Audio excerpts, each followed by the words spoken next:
Jo vaig començar en el món de l'art, primer perquè tenia inquietud, sempre m'ha agradat, o sigui, sempre he estat voltada d'art, perquè l'he trobat a molt, fins que vaig decidir que jo necessitava fer coses i el meu mitjà d'expressió va ser la ceràmica durant uns anys.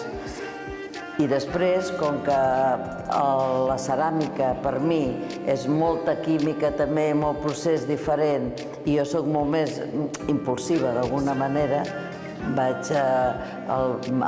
ho vaig transformar i me'n vaig anar cap al ferro perquè em donava més les possibilitats, perquè jo el que volia era el volum. I vaig començar a fer, primer vaig fer fang i ferro junt, que vaig tindre el privilegi durant un temps que m'ho coïa perquè eren peces enormes de fang en el taller del Comella, del Toni Comella, a Granollers, cosa que em va anar molt bé i sempre li agrairé. I després vaig començar en el món del ferro ja sol i vaig deixar el fang. Intento en els últims anys fer obra gràfica perquè això em dona molt plaer, m'agrada moltíssim, em dona molta tranquil·litat, molta pau i és una manera d'expressar-me diferent que amb el ferro, que m'encanta, però que jo sola no puc fer perquè pesa molt, perquè un es fa gran, d'alguna manera.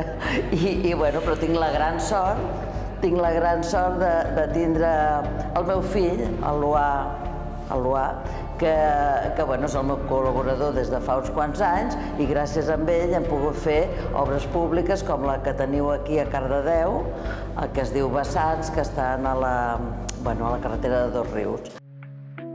I en quant a aquesta exposició, tot va començar amb aquestes peces que estan a darrere meu, petitetes, que són d'un viatge que vaig fer a Laos, i em va interessar moltíssim perquè les cases dels rius, que totes per això tenen aquestes potes aixecades, perquè totes tocaven l'aigua, em van seduir moltíssim i d'aquí va començar tota la meva història. Després ja vaig passar a la ciutat, al camp, tinc de tot tipus, i he anat fent retalls de tant mirar, observar, passejar, també crec com un escrit que està per aquí, del Saramago, que diu que cada cop, amb un cop no n'hi ha prou de veure les coses, s'han de veure a la nit, al matí, a la tarda, amb sol, amb núvols, i els edificis i tot és igual. En aquesta exposició dels plens i els buits treballo, com he dit, mirant, fent un recorregut pels carrers, d'on sigui, perquè a tot arreu trobes coses que t'interessen, i fent fotos. Jo parteixo d'una foto que he fet jo i després faig un collage sobre aquella foto i la transformo a l'edifici que he fet. Per exemple, hi ha la sèrie de finestres que només són finestres d'edificis i també els he donat color, perquè hi ha algunes amb taques grans, per allò de fer-ho més ple o més buit, no ho sé, depèn del que es trobés a dins, però intento omplir-ho de colors una mica que no són reals. Totes aquestes imatges de les lunetes que hi ha a la primera sala és Màlaga i és on començaven a fer un edifici. I a mi em va seduir moltíssim perquè tot el que és grues, el que és ponts, el que són estructures, m'agraden molt i a partir d'aquí, després, les últimes escultures tan minimalistes, tan simples que representen els edificis, estan inspirades sobre aquella primera estructura que vaig veure en aquell lloc, que són les fotos, que no és foto, estan manipulades i estan multiplicades, per dir alguna cosa. Però de fet ve d'aquí i és com un procés en construcció.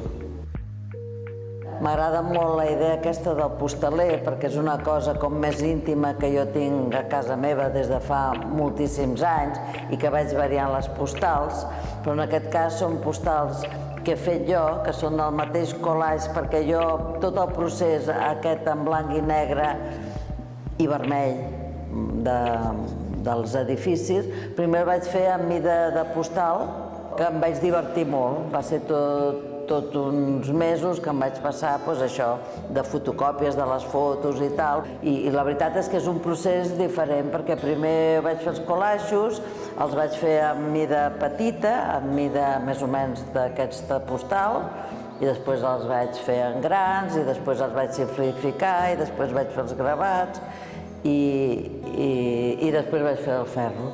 Realment aquest tipus de treball, de que tu et fas un procés, i comences, és com un joc, no? Comences que mires, que camines, que observes, que ja t'imagines que ho transformes, i després jugues, fas les fotocòpies, després fas collages, i l'art, el que jo dic, es pot fer a tot arreu. O sigui, es necessiten moltes coses, depèn què vols fer, però mínima cosa pot ser creatiu i pots fer meravelles. No vull dir que sigui el cas aquest, però vull dir, pots fer de tot. Vull dir que el que no és creatiu és perquè no vol. I jo aposto perquè la gent faci coses, perquè creï. Creï és que es pot crear amb un tros de paper, amb una fotocòpia, en qualsevol cosa.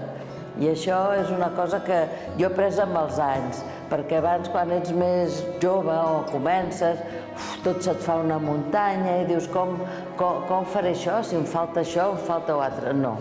Amb poca cosa es pot crear.